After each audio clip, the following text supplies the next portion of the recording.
Selamat datang di Podcast Mina, tempat bercengkrama ringan bersama sahabat Mina Poli di seluruh Indonesia. Setiap episode akan menemani kamu menyelami lebih dalam kekayaan perikanan, menggali insight baru budidaya, dan membawa kamu mengikuti arus perubahan aquaculture. Bersiaplah, karena kita akan memasuki dunia baru.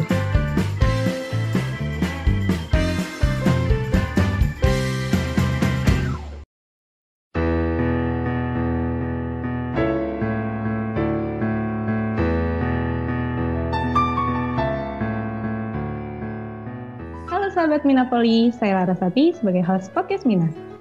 Udang sebagai salah satu komoditas primadona di Indonesia mengalami perkembangan teknologi yang pesat nih sejak beberapa tahun terakhir. Nah, pembaharuan ini terus dilakukan seiring dengan berkembangnya juga berbagai jenis bakteri dan virus pada budidaya udang. Nah, salah satu jenis bakteri nih yang sekarang lagi banyak banget dibahas adalah Vibrio parahemolyticus, yang menyebabkan penyakit akut hematopancreatic necrosis disease atau AHPND. Mungkin ada juga beberapa orang yang bilangnya APEN ya. Nah, berbagai media ini digunakan nih untuk saling berbagi dan mengedukasi terkait serangan penyakit ini untuk menyelamatkan budidaya udang kita dari serangan APEN ini. Oleh karena itu, pada episode kali ini, kita kehadiran narasumber seorang petambak dari Jawa Timur yang akan membahas AHPND pada udang hari ini. So please welcome Pak Agus Saiful Huda sebagai Advisor Scrating Indonesia dan Pak Fauzan Bahri sebagai Senior Sales Manager Scrating Indonesia. Selamat datang Pak Fauzan dan Pak Agus. Selamat datang Mbak Laras. Oke, jadi khusus di episode kali ini saya akan ditemani Pak Fauzan ya untuk mengulik lebih lanjut nih terkait AHPND itu sendiri. Dan supaya obrolannya juga makin seru ya Pak Fauzan dan Pak Agus. Ya, betul. Mungkin sedikit Mbak Laras ya sebelum kita lebih dalam mengulik ke Pak Agus, ingin menyampaikan ke sahabat Mina Poli terkait dengan kegiatan podcast ngulik tentang hal-hal yang terkait dengan budidaya udang. Kali ini kita mengundang Pak Agus Saiful Huda sebagai owner dan petambak di Jawa Timur. Ini akan membahas hot issue yang ada sekarang. Oke. Dari pandangan, dari pengalaman Pak Agus Saiful Huda ini bisa memberikan sebuah referensi solusi terhadap hot issue atau permasalahan yang ada di tambak terkait dengan nanti pengalaman-pengalaman yang dihadapi dari Pak Agus Saiful Huda secara teknis dan secara lapangan, tidak hanya teori. Ini mungkin nanti sahabat Mina Poli bisa lebih dalam untuk mendapatkan sebuah referensi solusi terhadap di tambak udang. Gitu Mbak Laras. Oke Pak Fauzan, terima kasih nih untuk intronya di podcast kali ini. Oke, mungkin sebelum kita ngobrol lebih lanjut lagi, saya mau nanya dulu nih Pak Agus, apa kabarnya Pak Agus? Baik? Baik, Mbak Laras, selamat pagi menjelang siang. Iya Pak. Oke, sekarang posisinya lagi di mana nih Pak? Saya lagi di rumah, work from home. Work from home. Iya. Oke, di daerah mana nih Pak kalau boleh tahu? Saya di Probolinggo, Jawa Timur. Oh, di Probolinggo. Oke, kalau Pak Fauzan sendiri gimana nih Pak kabarnya? Sehat-sehat juga? Alhamdulillah, sehat selalu, insya Allah.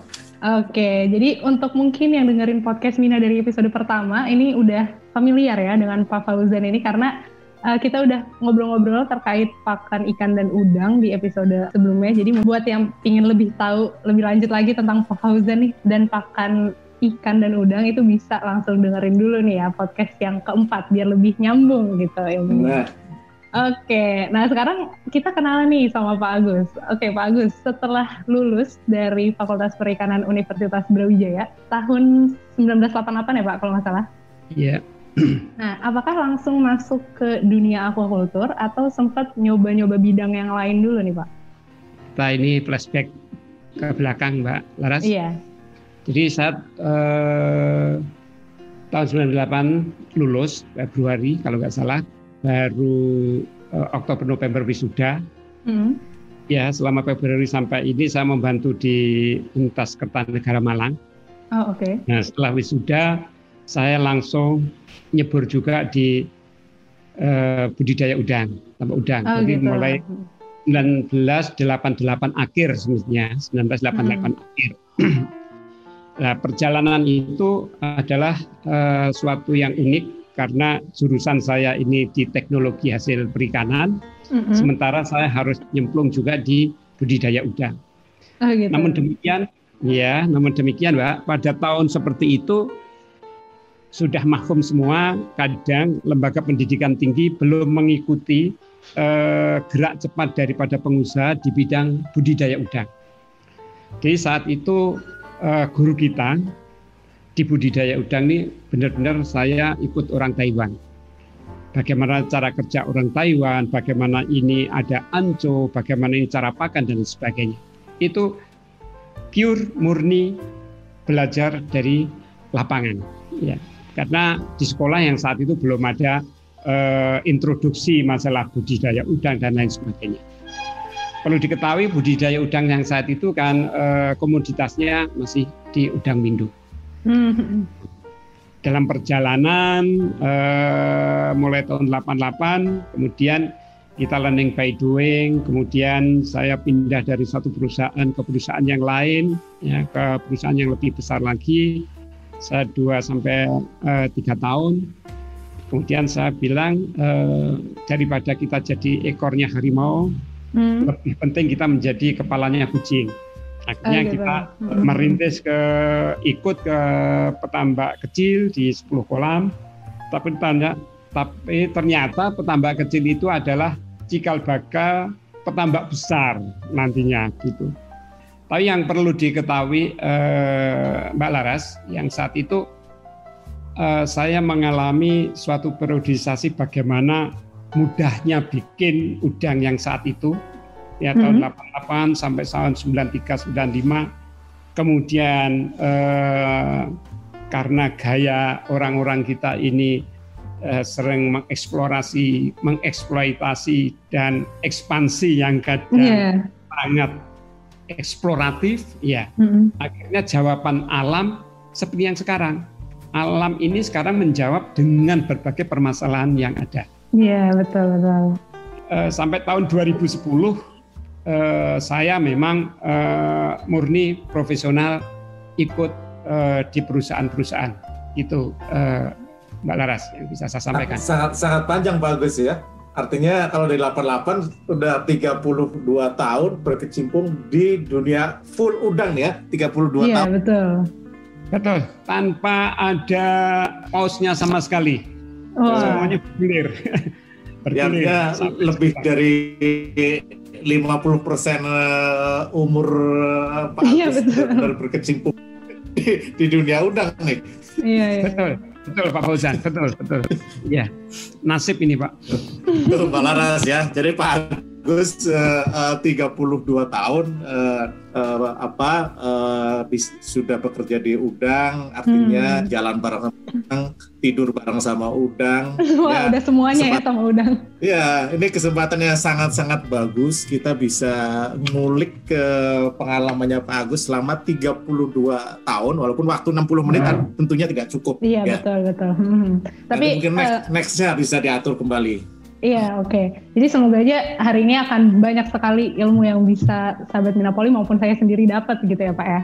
Betul. Oke. Silakan. Nah Pak Agus, ini kan udah tadi seperti yang di-mention 32 tahun ya Pak ya. Saya aja bahkan belum sampai umur segitu gitu. Belum lahir ya Pak Laris? Oke, umur saya aja belum segitu, tapi Pak Agus sudah lebih lama nih. Nah, Pak Agus selama pengalamannya di budidaya udang begitu ya, sudah pernah menghadapi penyakit apa aja sih Pak selama ini? Kalau masalah penyakit ya sudah kita alami seperti yang di-list sama pemerintah. Umpamanya semuanya udah di checklist ya Pak ya. Umpamanya di tahun 88 sampai 95 itu hampir dikatakan sampai 93 lah, hampir dikatakan itu kita mudah sekali ya, kita mudah sekali membuat budidaya udang. Karena itu saya sering bilang budidaya udang yang saat itu adalah berbasis alam, ya, berbasis alam, natural base, artinya antara manusia sama alam itu bermitra, kan bermitra begitu. Kemudian pada tahun 93, 94, 95 penyakit umum yang ada saat itu masih bersifat parasitik. Ya, umpamanya protozoa, vorticella, zooxanthellae, terus kemudian insang hitam. Dan semuanya yang saat itu terus terang sangat dapat diatasi dengan antibiotik. Dulu demikiannya mudah, tanpa ada suatu pengawasan penggunaan antibiotik mulai chloramphenicol, tetracycline, OTC dan lain sebagainya, itu memang penggunaan yang kayak menjadi rutin. Ya, itu seingat saya lakukan sampai tahun 97-98. Nah itu saya baru lahir tuh Pak. Nah itu baru lahir. Nah itu baru lahir. Itu tuh. Ya. Oke. Nah, kemudian pada tahun 94-95 sudah ada MBV. Terus kemudian yang menjadi rame mungkin yang seperti ini yang saat itu WSSP, white spot yang muncul di udang windu. Ya. Sebenarnya problemnya kegaduhan kita di awal di udang windu dulu ya seperti kita WSSP, terus kemudian di awal kita Vaname itu TSV, terus kemudian ada IMNV, kemudian APEN. Kalau saya melihat gejolaknya ya seperti ini. Kita sangat bingung sekali dengan kondisi seperti ini, tapi nanti dapat kita lewati juga dengan mulusnya dengan segala risiko yang ada. Pada tahun 95-96 itu bergeser fase budidaya kita pada berbasis treatment. Ya, treatment base. Ya, artinya antara manusia sama alam itu versus. Oh gitu. Saat alam menang, maka kita gagal. Saat manusia menang, kita yang hasil. Jadi diskontinuitas produksi yang kadang hari ini hasil, besok gagal hasil, itu salah satu ciri sistem budidaya yang berbasis treatment. Ya, itu yang berbasis treatment. Saat itu saya berpikiran penyakit apapun yang ada itu adalah akibat, bukan sebab. Ya. Itu akibat bukan sebab. Tapi pola pikir mindset banyak petambak yang sekarang 80-90% masih berkutat kepada akibat. Ya, jadi terjadi WFD, terjadi APEN, ini kan akibat. Yeah. Ini sebabnya apa? Ya, karena ini jadi akibat kita bingung mencari formulasi-formulasi yang kelihatan, yang positif seperti ini. Sehingga sampai sekarang pun mungkin di negara-negara yang sudah kena APEN ya untuk bergerak majunya juga susah sekali untuk boleh kembali. Mungkin dari Pak Fauzan ingin ditanggapi Pak? Ya, artinya dari pengalaman saya mengambil satu kalimat Pak Agus bahwa penyakit ini adalah akibat dari apa yang kita lakukan. Nah ini sangat menarik. Jadi kita fokus. Bisa jadi nanti fokusnya adalah kita tidak fokus kepada penyakitnya, tapi dalam hal penanganan kita harus mencari kenapa, why-nya, kenapa muncul penyakit white phases, kenapa muncul penyakit WSSV, kenapa muncul tadi berbagai penyakit. Nah, tadi disebutkan Pak Agus, APEN, HPND ini jadi hot issue sekarang dari setahun 2 tahun ke belakang ya di Indonesia mengalami permasalahan mengenai APEN ini. Kemudian kita akan fokus ke hot issue yang sekarang ini. Nanti kita bisa ngulik dari pandangan artinya view-nya Pak Agus terhadap APEN seperti apa. Oke. Iya. Jadi mungkin sedikit menanggapi ya, oleh karena itu kenapa kita akhirnya sekarang mengembangkan sustainable aquaculture, karena kalau dulu tuh kita lihatnya masih kayak versus, sedangkan kalau sekarang kita lebih melihatnya kita harus beriringan nih, kita bisa memproduksi tapi alam juga tetap harus aman kayak gitu. Oke. Mungkin karena kita udah menyinggung nih HPND itu tadi, nah mungkin boleh dijelaskan nggak sih Pak ke sahabat Minapoli dan juga mungkin ke saya sendiri juga, sebetulnya penyakit HPND itu tuh apa? Karena serangan apa dan akibatnya terhadap udang itu tuh seperti apa sih Pak Agus? Baik Mbak Laras dan sahabat Minapoli. sebelum saya ke Apen, tadi sudah digarisbawahi sama Pak Fauzan, apa yang terjadi di udang kita itu ada satu akibat. Ada satu yang perlu dicamkan, bahwa bisnis aquaculture itu berbasis kepada alam, ya, nature resources. Nah, Apen itu kalau boleh saya definisikan, terjadi suatu penyakit akut di hepatopankreas. Itu yang kita setuju dulu. Jadi Apen ini terjadi akut ya, nekrosis yang ada di hepatopankreas. Pertanyaannya sekarang ini, siapa yang merusak hepatopankreas itu? Oh, Vibrio. Vibrio jenis apa yang sehingga bisa merusak? Sementara ini salah satunya kan ada 7 Vibrio spesies yang diduga juga sebagai Apen. Salah satunya yang lebih familiar itu adalah Parahemolyticus. Vibrio Parahemolyticus HPND, ya, dalam tanda kutip ini kan ditulis Vibrio Parahemolyticus yang menyebabkan HPND, kan itu dikenali mempunyai plasmid pir A sama pir B. Iya. Pir A pir B ini kan dikenali sebagai racun toksisitas seperti insektisida. Nah, ya, Pitorhabdus kan ya, insektisida relate, artinya menyerupai insektisida alami. Nah, pertanyaannya, kapan Vibrio Parahemolyticus itu mengeluarkan sikrit bahan kimia yang pir A dan pir B ini sehingga bisa merusak hepatopankreas? Vibrio ini unik. Vibrio itu mempunyai beberapa kelebihan. Ya, salah satunya waktu generasi. Waktu generasi daripada Vibrio Parahemolyticus itu cuma 8 sampai 9 menit. Dibandingkan Bacillus 30 sampai 60 menit. Ya, Lacto 60 sampai 90 menit. Jadi waktu generasi yang demikian cepat ini dia yang mempunyai sifat dominasi baik di lingkungan maupun di dalam udang itu sendiri. Kemudian dia juga memiliki flagella, Mbak. Jadi polar flagella sama lateral flagella. Nah, polar flagella untuk berenang, lateral flagella ini untuk melekatkan di substrat atau saling melekat antara Vibrio Parahemolyticus yang disebut dengan flokulasi. Nah, flokulasi dalam bentuk flokulasi inilah kemungkinan besar menjadi transmisi udang memakan flok ini. Jadi salah satu transmisi penularan HPND ini adalah salah satunya melalui oral. Ya, melalui oral, memakan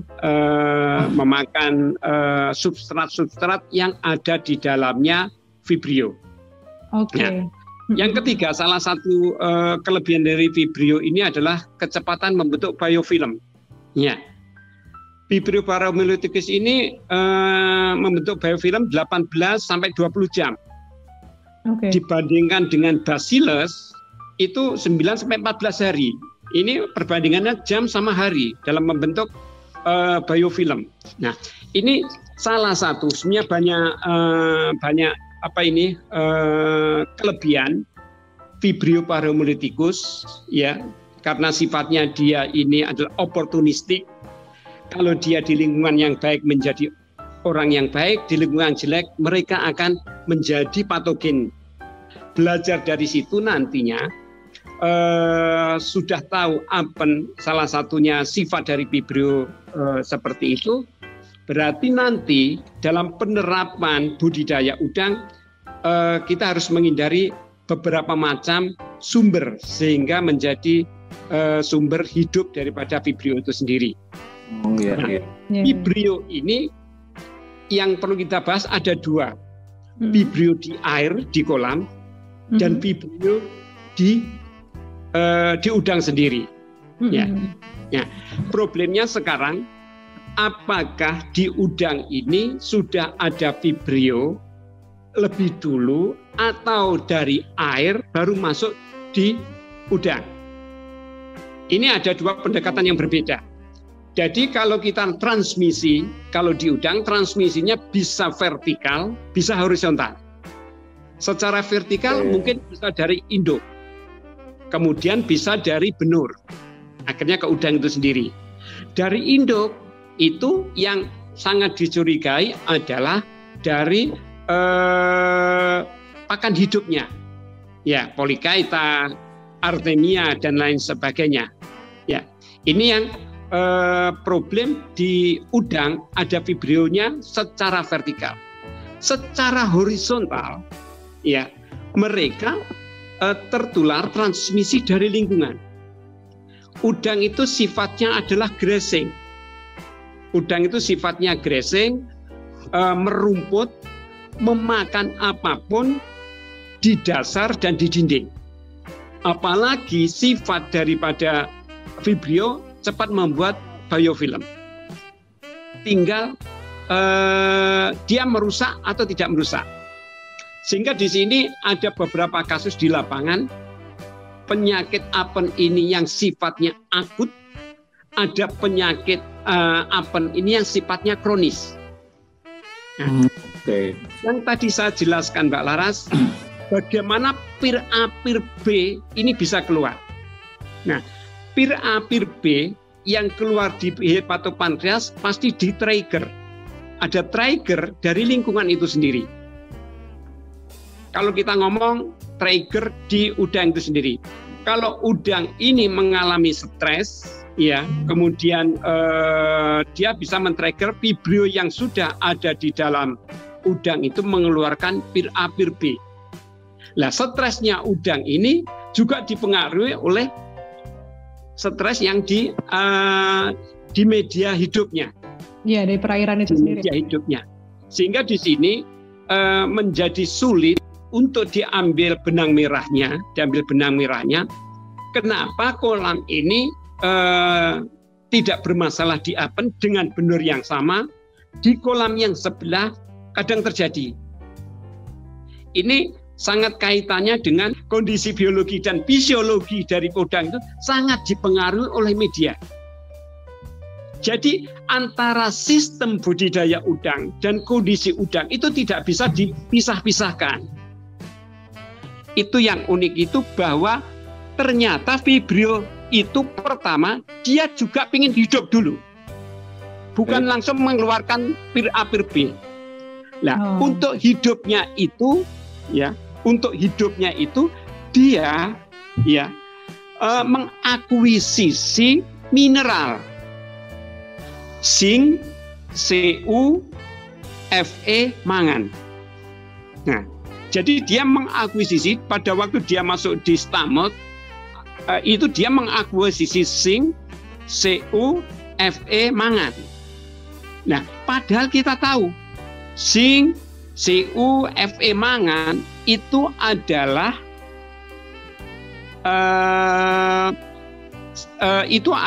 kofaktor enzim, ya, kofaktor enzim bagi proses biologi di udang, metabolisme di udang. Metabolisme. Ya, itu kofaktor enzim. Jadi ini yang disebut trace mineral kan? Oke. Ya, trace mineral ini menjadi kofaktor.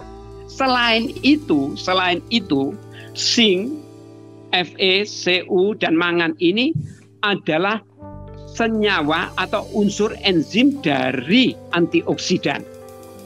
Oke. Ini. Jadi mirip kalau ini Pak ya. Gimana? Ada penjajah masuk ke dalam tubuh udang gitu ya. Jadi ngambil segala zat-zat yang ada di tubuh udang itu nih ya. Ya, terutama trace mineral itu. Oke. Untuk hidup dan berkembangnya. Nah, ini nanti salah satu kunci bagaimana kita menghadapi ketahanan udang lewat kasus apen ini. Nah, ini makin dalam Mbak Laras nih. Artinya, iya, betul. Mikro ya. Mikro. Pak Agus, Pak Agus, Ya. Tadi sedikit menanyakan. Tadi yang Pak Agus sampaikan mengenai 8-9 menit ya vibrio. Ini artinya dalam waktu segitu dia langsung melakukan sebuah proses apa istilahnya reproduksi atau multiplication gitu ya. Jadi generation time, waktu generasi.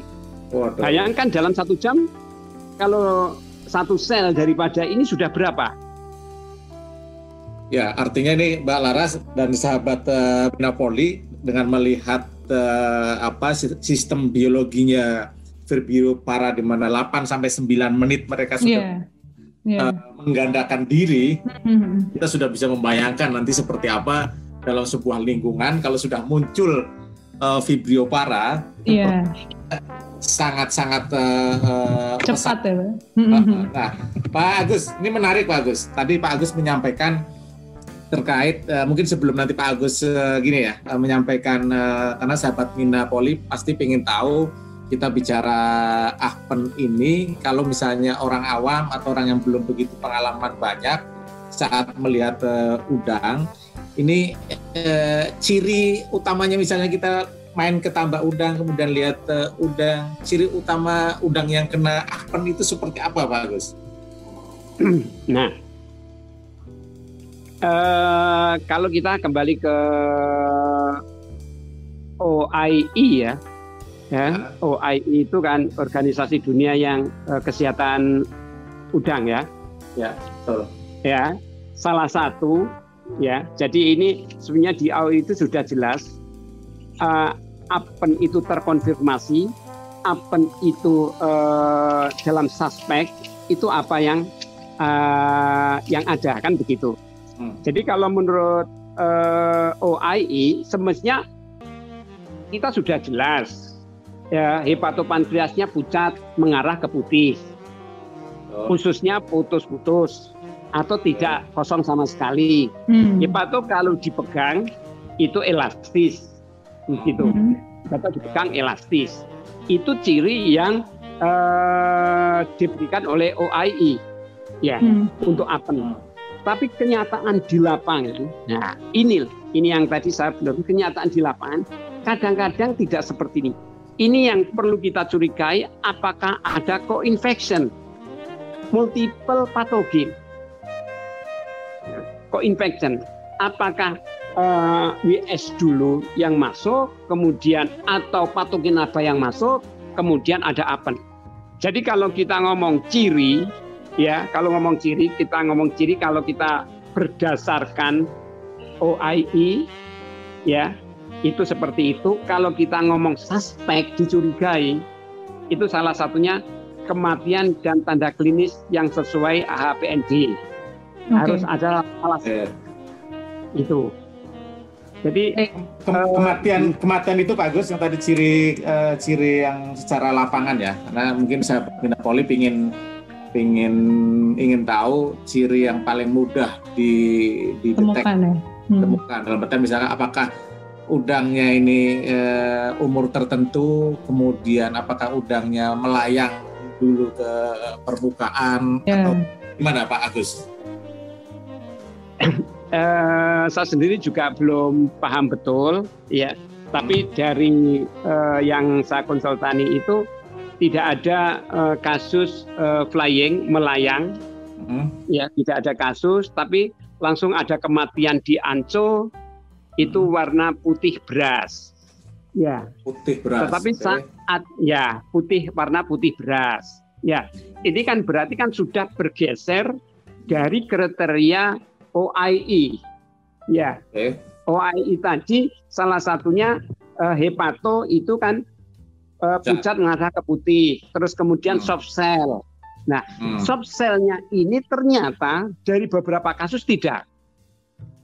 Nah, saat mereka saya suruh melihat di tempat saya, itu katanya sudah, kita nggak ngomong terkonfirmasi, sudah ada gejala menurut dia, itu semestinya kayak wet muscle, opak. Jadi ada wet muscle seperti kram dan lain sebagainya. Nah, jadi mereka ini kadang wah sudah ada seperti ini, dalam pikirannya ini apen. Karena sekarang ini dunia kita dunia apen, yang dicekkan juga apen. Ini yang menjadi satu salah kaprah. Oke. Ya, Pak. Jadi harusnya kan penyakit yang lain, apakah ada yang saya sebut dengan koinfeksi atau multiple pathogen yang muncul, gitu. Oh, jadi yang muncul gini bagus ya. Artinya karena yang sedang dihadapi ini apen, jadi kalau misalnya petambak ada udang mati, langsung istilahnya dijustifikasi bahwa itu apen gitu ya, yang banyak juga ya. Ya, yang saya lihat seperti itu. Yang saya lihat. Oke, Pak Agus, mungkin saya mau nanya nih Pak, kalau misalnya cara kita untuk mendeteksi di tambak itu sendiri ada yang terjangkit, apakah kita harus kayak mungkin secara rutin ada pemeriksaan atau seperti apa Pak? Nah, ini memang pelajaran bagi kita, ya. Jadi pelajaran bagi kita. Jadi semestinya kita sebelum pemeriksaan kita sudah memulai dari awal, sudah mempersiapkan tambak kita harus bebas apen. Ya. Oh iya. Berarti dari awalnya banget ya. Di awalnya banget dengan cara mengenali bagaimana siklus hidup, bagaimana transmisi daripada apen itu sendiri. Jadi kita ini tidak disibukkan oleh akibat, tapi disibukkan mencari sebab. Iya, berarti kalau misalnya kita dari awal, hal yang harus kita lakukan tuh apa tuh Pak, biar untuk mencegah terjangkit apen? Ya, karena ini bakterial, ini beda dengan viral kan, ini bakterial pandemi katakanlah, bahwa bakteri itu sangat berhubungan dengan sanitasi dan biosecurity. Ya. Nah, biosecurity yang sekarang diterapkan oleh teman-teman lebih fokus kepada biosecurity di virus, bukan di bakterial dan parasit, EHP dan lain sebagainya. Jadi salah satu problem kita di bakterial disease ini, ya apen ini, bahwa bakteri itu sudah mempunyai kemampuan untuk quorum sensing. Nah, quorum sensing ini semestinya aktivitas terkoordinasi di antara bakteri, katakanlah Vibrio paramolyticus. Ini adalah bakteri mempunyai kesadaran untuk bergerombol, untuk berkelompok. Ini bakteri mempunyai kesadaran untuk berkelompok. Untuk apa itu? Satu, untuk bermigrasi ke lingkungan yang sesuai dengan hidupnya, atau mencari makanan yang paling baik untuk dirinya. Yang kedua, dia tuh mengadopsi cara-cara pertumbuhan seperti sporulasi dan biofilm untuk menghadapi suatu kondisi yang paling jelek. Nah, berarti kalau bakterial, ya, ini adalah hubungannya dengan sanitari, hubungannya dengan kebersihan. Kebersihan apa? Ya, ada clean sheet, ada clean water, ada clean pond button, ada clean feed, ada clean raw material, mungkin clean farming. Nah, baru kita ke biosecurity. Nah, biosecurity itu apa? Biosecurity itu salah satunya adalah seperangkat aturan ataupun peralatan yang mencegah, mengendalikan, atau membunuh patogen masuk dalam sistem. Nah, tadi kita sudah paham transmisi daripada apen ada vertikal, ada horizontal. Ya, berarti kalau kita dari dua ini ada vertikal dan horizontal, dapat kita simpulkan. Berarti bagaimana kita mendrive budidaya udang di apen ini? Cuma ada dua, benur sama technical management. Nah, ini tergantung orang. Kalau orang atau petambak itu menempatkan benur 50% dan technical 50% dalam keberhasilan, maka petambak itu akan gambling selama dia bekerja di tambak. Apalagi kalau ada petambak menempatkan keberhasilan benur itu memegang peranan 60%, terus technical management 40%, saya sarankan untuk berhenti untuk nambah. Nah, bagus. Tadi menyela sebentar sedikit terkait dengan transmisi dari Appen.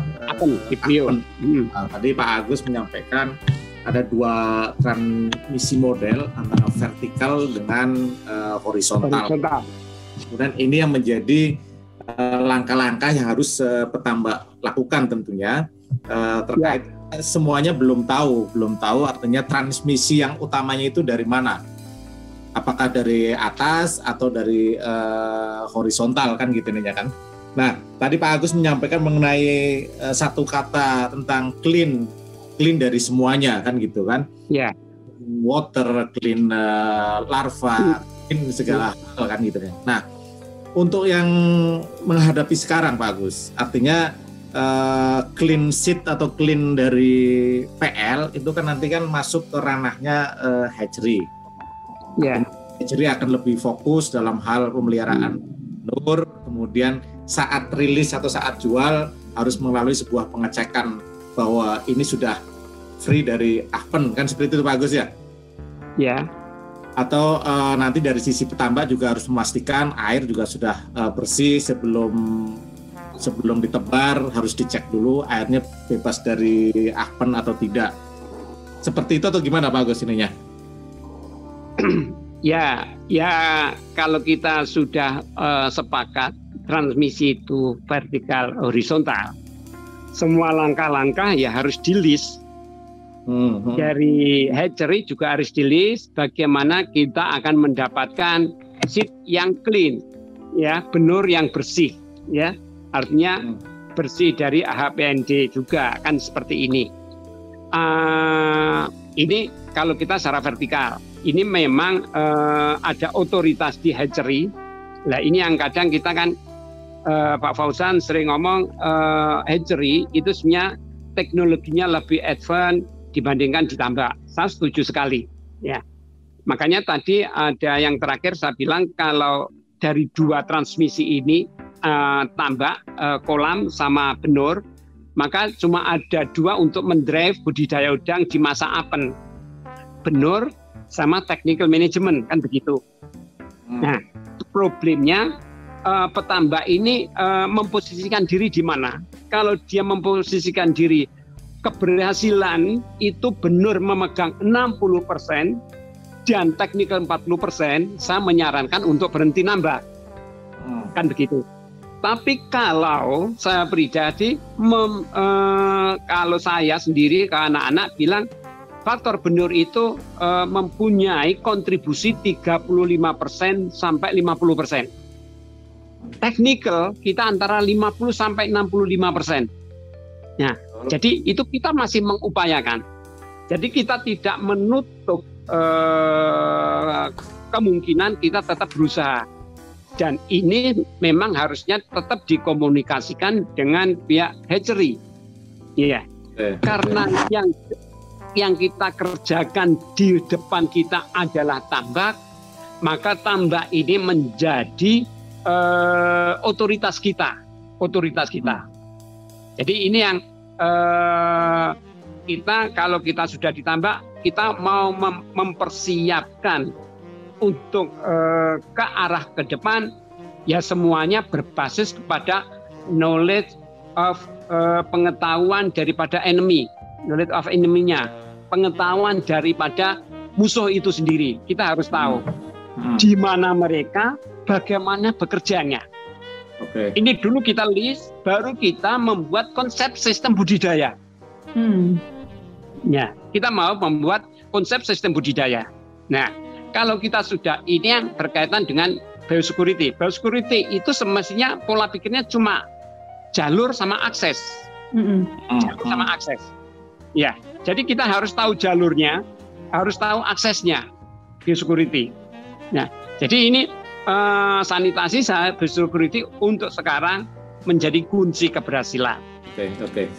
Menarik nih Pak Laras dan sahabat Minapoli mengenai tadi satu statement Pak Agus mengenai kita harus paham enemy-nya seperti apa, musuh kita seperti apa, Ahpen itu seperti apa. Nah, Pak Agus, sepengetahuan saya bahwa Ahpen ini kan bukan penyakit baru di dunia ya. Di Indonesia mungkin baru 1 tahun ke belakang, 1,5 tahun ke belakang. Tapi di negara lain sudah cukup lama, udah mungkin di 10 tahun di Vietnam, di Cina, di Malaysia, di Thailand. Dan mereka sudah mengalami cukup panjang serangan dari Ahpen. Artinya pemahaman terhadap enemy, terhadap musuh ini secara teori, secara saintifik sudah diketahui ya. Tadi Pak Agus di awal sudah menyampaikan cukup panjang tuh. Ahpen seperti apa, kenapa menjadi berbahaya setelah mengeluarkan toksik gitu nih ya. Nah, Pak Agus, karena waktu yang cukup ini juga Mbak Laras, kita terbatas durasi.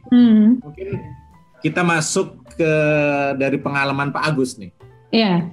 Walaupun ditambahnya Pak Agus belum, tapi ditambah-tambah rekanan yang Pak Agus menjadi konsultan dan juga kena. Kira-kira dari sisi penanganan terhadap ini Ahpen, apakah ada solusi khusus sudah terjadi? Karena dari petambak di Indonesia tidak semuanya kena, masih ada yang lolos. Artinya kita bisa belajar dari yang lolos, belajar dari yang kena juga kan gitu. Ya, artinya dari sisi penanggulangan ya preventif dengan kondisi Ahpen ini. Karena dari sisi enemy mungkin pengetahuan sudah cukup banyak, artinya kapan itu Vibrio muncul, kapan dia melakukan serangan, kapan dia tumbuh. Ini kan semuanya secara keilmuannya sudah bisa dianalisa ya. Nah, dari sisi teknis lapangan Pak Agus. Jadi secara teknis lapangan semestinya kalau kita sudah memahami enemy, artinya kita melihat Vibrio secara umum, kan begitu. Kita melihat Vibrio secara umum bahwa salah satunya dia hidup di organik yang tinggi. Ya, salah satunya. Dia hidup di organik yang tinggi. Nah, berarti ini harus kita terjemahkan bagaimana raw material kita tidak mempunyai organik yang tinggi. Yang kedua, bagaimana dalam sistem kita organiknya bisa dikontrol sedemikian rupa yang sebagai rumah. Jadi pembatasan soal kehidupan Vibrio parahomolithicus ini sudah kita pepet sedemikian rupa. Nah, bayangkan Pak Fauzan, kalau seluruh tambak di pantai utara dimanapun semuanya ya sudah di HDPE, semuanya sudah dibeton. Berapa organik dari pakan itu yang keluar di pantai, di saluran atau di muara? Ini yang membuat mereka berevolusi. Atau mungkin bermutasi. Ya. Umpama gini Pak Fauzan, orang bilang begini, cara penghitungan FCR 1,5 itu artinya 1,5 kilo pakan untuk 1 kilogram udang, ya Mbak Laras? Iya, sepakat? Ya, seperti itu berarti ada 0,5 yang terbuang di lingkungan. Tapi caranya menghitung pakan itu dihitung dengan berat kering cuma 10-11%. Sedangkan udang dengan berat basah 60%. Jadi umpamanya kita mau mencari rasionya nanti pakan 15 ton dapat 10 ton, berapa itu limbah? Ya, artinya di situ organik matternya bagus ya, yang betul-betul banyak terbuang. Iya. Organic matter itulah karena limbah kita kan limbah organik dan limbah organik itulah sebagai nutrien yang paling kaya untuk pertumbuhan patogen-patogen seperti itu. Jadi ini yang bisa menjelaskan mengapa dulu tidak terjadi padahal Vibrio parahomolithicus juga ada. Mengapa ini terjadi di Cina dulu? Ya. Sayang saya belum pernah ke Cina, bagaimana intensifnya Cina. Saya belum ke Malaysia, bagaimana intensifnya Malaysia. Coba lihat di Amerika Latin. Ada HPND, tetapi dia mempunyai infeksi yang kronis, bukan akut. Semestinya di Indonesia ini ada dua pilihan, ada yang akut, ada yang kronis. Iya. Ya. Silakan Mbak Laras. Ada Oke. lanjutan. Ya Pak Agus tadi kan mention juga ya terkait limbahnya tadi juga. Nah, apakah untuk pencegahan atau mungkin penanggulangan ya dari sisi pakannya sendiri itu ada yang bisa kita lakukan nggak sih Pak untuk ngerem gitu nih penyebaran AHPND ini? Mungkin terutama dari manajemen pakannya ya. Jadi dengan kondisi yang ada ini, suatu keniscayaan petambak harus membuat IPAL. Itu suatu keniscayaan. Kalau pengen AHPND cepat keluar, ya, pengen keluar daripada kasus pandemik ini. Kalau kita lihat, umpamanya kalau kita cuma menyelesaikan masing-masing petambak dengan sistemnya sendiri, dengan toilet, stream dan sebagainya, itu kan menyelesaikan di kolam-kolamnya sendiri. Iya betul. Tapi toilet ini dibawa kemana? Itu yang harus diperhitungkan kan? Ya, sisa politik bukan. Nah, tentu saja dengan kondisi yang seperti ini, karena ini berbasis alam, karena ini berkaitan dengan organik, bahan-bahan organik, tentunya standar operasional tambak udang harus disesuaikan dengan sumber dayanya, baik sumber daya air, sumber daya manusia, maupun sumber daya teknologinya di tambak itu sendiri. Tentunya ini berkaitan dengan density, berkaitan dengan cara pakan kita berikan, berkaitan dengan teknologi yang harus kita ambil. Ya, pakan. Kalau kita sudah tadi bilang, yang jelas semestinya Vibrio paramolyticus kalau sudah masuk ke dalam udang, ya itu dia akan mengakuisisi mineral, trace mineral, dan ini menjadi sumber daripada kofaktor enzim dan antioksidan. Tentunya pakan-pakan yang sudah di enrichment, sudah diperkaya, yang istilah sekarang lebih keren functional feed, itu adalah sesuatu langkah yang bisa dikerjakan. Yang bisa dikerjakan. Ini satu langkah antisipasi daripada kondisi yang ada, tapi saya lebih memilih selain itu pekerjaan di hilir ini harus dikerjakan dulu, di hulu harus dikerjakan dulu. Betul. Ini dikerjakan. Ya. Sehebatnya functional feed, tetapi stresor yang dipaparkan kepada udang demikian tinggi, dia pun tidak ada efeknya sama sekali. Oke. Ya, betul. Oke, mungkin dari Pak Fauzan ada yang bisa ditambahkan nih Pak? Menarik nih, artinya memang semuanya tidak dalam menghadapi permasalahan ini kita tidak bisa berjalan sendiri, gitu. Artinya petambak tidak bisa bergerak sendiri, semuanya harus bergerak, seluruh stakeholder harus bergerak menghadapi tantangan dari ini. Artinya apa yang terjadi sekarang di dunia, khususnya di Indonesia terkait dengan pandemi COVID-19, ya. Solusi atau yang dijadikan acuan untuk menghadapi pandemi ini kan selalu kita ingat 3M. Ada memakai masker, mencuci tangan, menjaga jarak. Nah, di udang pun sebenarnya ada kemiripan dalam artian menjaga jarak. Tadi Pak Agus menyampaikan bahwa di Amerika Latin tidak begitu masalah karena jaraknya jauh-jauh, diisi 15 ekor kan gitu nih ya kan. Artinya menjaga jarak. Artinya petambak sekarang harus mempertimbangkan masalah density, masalah stocking kan gitu. Biosecurity mungkin sama tadi, memakai masker itu bagian dari biosecurity kan gitu nih ya. Mencuci tangan pun sama bagian dari biosecurity. Dan asupan nutrisi Pak Agus, Mbak dan sahabat Minapoli juga menjadi hal yang penting juga, dalam artian tadi saya sampaikan seluruh stakeholder harus bekerja sama. Nutrisi juga hal penting karena udang perlu nutrisi yang sangat bagus untuk menghadapi stresor, menghadapi dari stresor lingkungan maupun dari penyakit. Itu kalau dari saya melihat bahwa AHPEN ini mirip-mirip pandemi COVID-19 bagus. Karena juga masuk ke Indonesia-nya ini juga kayak hampir barengan ya, hampir mulai dibahas di bulan Februari dan Maret. Iya betul. Bagus. setuju sekali ya analogi yang seperti ini. Sebenarnya kalau kita rangkum dari mulai awal itu kan pengetahuan knowledge tentang enemy, di mana bagaimana dia bekerja, kan kesimpulannya seperti ini: sanitasi, biosecurity, terus kemudian ketahanan tubuh udang. Ya, salah satunya jangan sampai terjadi malnutrisi kan, terjadi seperti ini. Karena ini kaitannya dengan ketahanan tubuh. Nah, masalah imun dan sebagainya yang menjadi concern kita, kalau bisa udang itu tidak stres kan begitu. Betul. Di sini hubungan patogen sama host ini kan bisa hubungan itu bersimbiosis dengan ke arah baik, bisa berhubungan dengan patogenisitas. Itu tergantung udang per udang.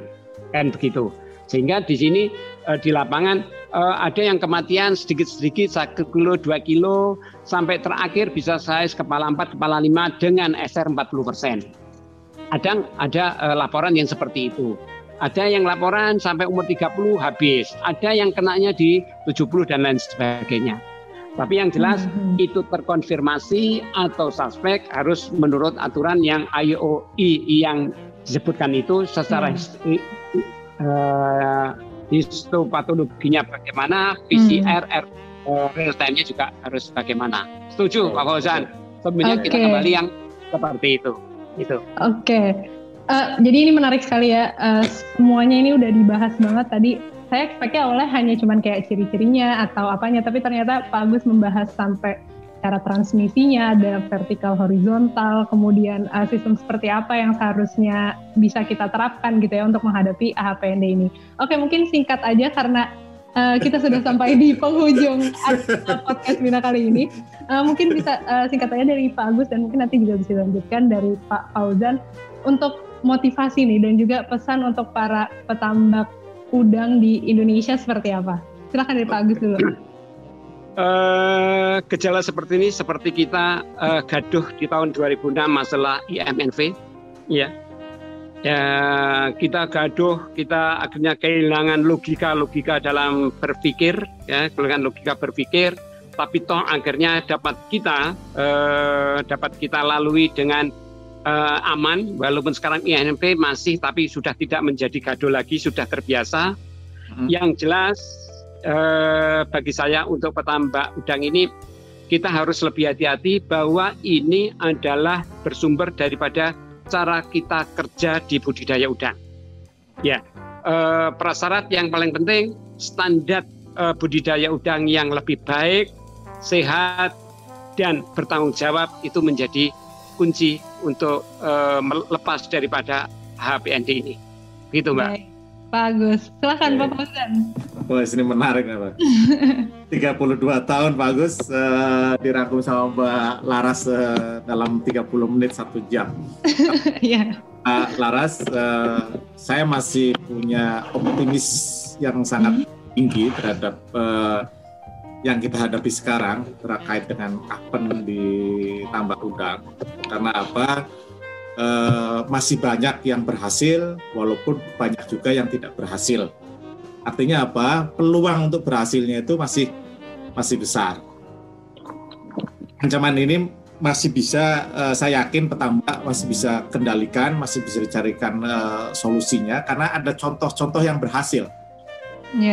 Belajar dari contoh yang berhasil, kita bisa belajar dari yang tidak berhasil juga. Betul. Yang lebih berhasil. Tentunya memang kerjasama stakeholder di tambak ini sangat penting. Dari hatchery sebagai penyedia benur, kemudian petambak itu sendiri sebagai yang memelihara udang sampai panen, kemudian bagi pabrikan pakan yang mensuplai nutrisi. Ini kerjasama 3 ini sangat penting bagaimana memastikan satu benur bersih. Artinya setelah benur keluar harus cek PCR. Kalau sudah cek PCR negatif berarti petambak juga harus 100% hakul bukan dari benur gitu kan. Kecuali kalau benur tidak dicek kan gitu. Kemudian dari nutrisi juga harus pastikan pakan yang memiliki kualitas bagus untuk memberikan asupan udang untuk menghadapi ancaman dari penyakit. Yang terakhir, persentase besar sebenarnya di tangan petambak, karena tadi Pak Agus menyampaikan secara teknikalnya itu bisa di atas 50% kalau ingin ya, yang memastikan kolam ini bersih, betul. Kolam ini tidak berfluktuasi, tidak memberikan tambahan stresor kepada udang, ini kan petambak. Memang kunci ujungnya memang petambak harus betul-betul mengevaluasi semua sistem yang ada. Kalau di pandemi ini berarti Pak Agus, saya sampaikan adaptasi kebiasaan baru. Jadi kita semua harus mulai beradaptasi dengan tantangan. Kalau di kita sekarang yang biasanya tidak pakai masker, sekarang pakai masker, ditambah biasanya tidak pakai sterilisasi biar bersih. Yang biasanya orang masuk bebas, sekarang tamu nggak boleh masuk ke tambak, khawatir ada kontaminasi. Yang tadinya pilih benur tidak dicek, sekarang harus dicek PCR. Mungkin itu Mbak Laras kalau dari saya. Artinya saya masih sangat optimis di dunia walaupun kita sedang menghadapi tantangan yang berat dari Ahpen ini. Jadi bersama-sama kita untuk menghadapi HPND dan juga COVID seperti itu ya, untuk menjaga kesehatan udang maupun kesehatan orang. Iya, betul sekali Pak Laras. Baik, terima kasih banyak kepada Pak Agus dan Pak Fauzan ya untuk waktunya hari ini, karena akhirnya nih kita bisa bercengkrama dengan sahabat Minapoli terkait HPND dan juga budidaya udang. Jadi semoga setelah ini kita sama-sama punya optimisme yang kuat dalam mengembangkan budidaya udang dan aquaculture Indonesia. So thank you guys for listening. My name is Larasati Puspita Dewi. My name is Agus Saiful Huda. And my name is Fauzan from Sekreting. See you in another episode. Goodbye. Goodbye. Yes.